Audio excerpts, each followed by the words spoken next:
আমার মিষ্টিগুলা পারফেক্টলি ভাবে হয়ে গেছে। এই যে দেখতে পাচ্ছেন মিষ্টিগুলো আমার পারফেক্টলি ভাবে হয়েছে। মিষ্টিগুলো অনেক সফট হয়েছে, যেটা মানে বলার মতো না। শিরাগুলা কিন্তু পড়তেছে। তো এরকম মিষ্টি যদি বানাতে চান বাসায় অবশ্যই ট্রাই করবেন। এরকম অল্প সময়ে যদি এতগুলা মিষ্টি খাওয়া যায় তাহলে তো কোনো কথাই নেই। আসসালামু আলাইকুম। এখানে আমি 1 কেজি দুধের ছানা নিয়েছি, আর আমার 1 কেজির থেকে ছানা এটুকু হয়েছে। তো আমি এখানে দিব দুধের গুঁড়ি দিব, তারপরে দিব এখানে আমি কর্নফ্লাওয়ার, আর কর্নফ্লাওয়ার দিব, তারপরে দিব আমি এখানে আটা অথবা ময়দা, আপনারা যেটা আছে পাশে এটাই দিতে পারবেন।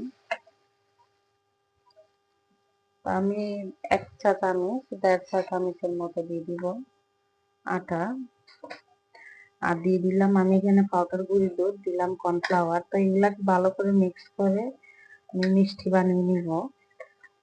আর সামান্য একটু আমি সোডা দিয়েছি, আমি এই সোডাটা ব্যবহার করি, এটা দিয়েছি।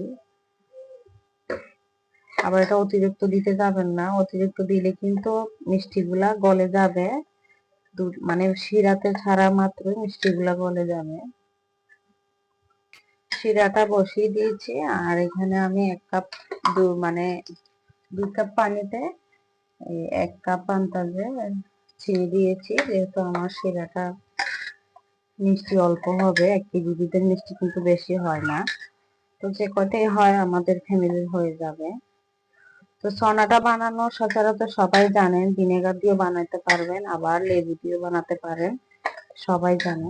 সামান্য এখানে ঘিও দিতে পারেন অথবা ডিমের মিশ্রণও দিতে পারেন। তো আমি দুটোটাই বাদ দিলাম, চাইলে আমি দিতে পারতাম, কিন্তু আমার যেহেতু পারফেক্টলি ভাবে ব্যাটারটা হয়ে গেছে তাহলে আর আমার লাগবে না। আমার মিষ্টিগুলা বানানো হয়ে গেছে, আমি এখন দিয়ে দিব শিরাতে।